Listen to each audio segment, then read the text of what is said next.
Ngayong araw ito mga par ay nagsimba kami mga par sa aming simbahan. At syempre mga par, kasama yung baby namin mga par. Kahit napasatiyan ko mga par na yung baby mga par is nakikinig lang dyan mga par while tayo is nagsisimba mga par. Yung partner ko mga par, iwan ko mga par kung nagkakanta ba dyan mga par o nagbabasa lang yung mga par. Tingnan mo naman yung labi mga par, hindi bumukas mga par. Actually mga par, sinama ko talaga siya mga par para magsimba mga par kasi nga mas mabuti yung dalawa kayo magsimba is tatlo pala mga par kasama yung baby namin. Of course mga par, sabi ng pastor namin na sana isama yun ang partner ko mga par. Pero sinama ko siya mga par, iwan ko mga par, parang inaantok pa yata mga par. Kahit alas 10 na ng umaga mga par. Kasi nga natutulog kayo mga par mga alas 11. Speaking simbahan mga par, medyo malayo sa aming boarding house mga par. Kaya nagpapasalamat kay mga par kasi nga meron kaming motor na magagamit mga par. Of course mga par, hindi yan sa amin mga par. At sa hindi nakakaalam mga par, yung religion ko mga par is ako pala ay isang missionary Baptist mission mga par. Siyempre mga par, yung pastor namin mga par is best friend ko dati mga par at sabay pa kami nagsimbahan mga 2016 mga par o 2015 mga par.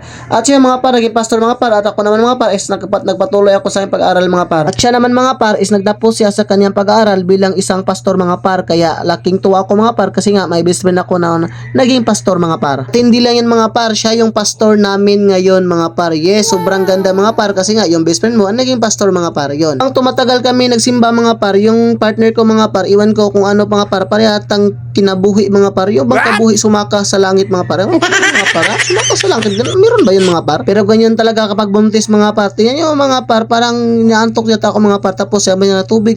At binigyan ko siya mga par ng kape mga par. Di para makatulog naman mga par.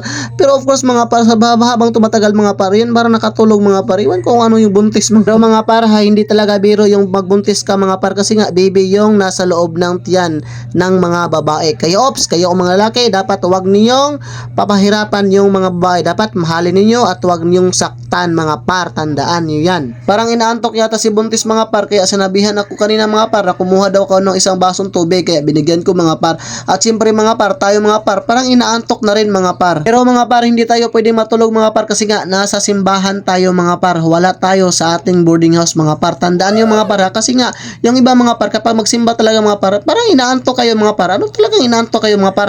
Sana wag tayo mga par. Siyempre mga par, pagkatapos ng simba namin mga par, pinatulog ko si buntis mga par sa kwarto ng aming pastor mga par kasi nga.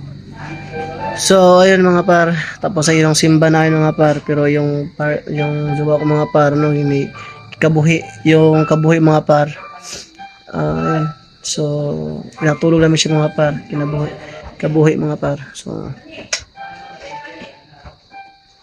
kabuhi mga par, so mag-init ako ng init na tubig mga par. Bebe, kabuhi si mama bebe. So tulog mga par. So yun mga par. Ganyan siya mga par kapag kapag meron siyang hindi na yung bang naamoy na hindi maganda mga par. So yun. So ganyan ta mga par. Medyo yung katawan na bumigay. So diyan ka muna.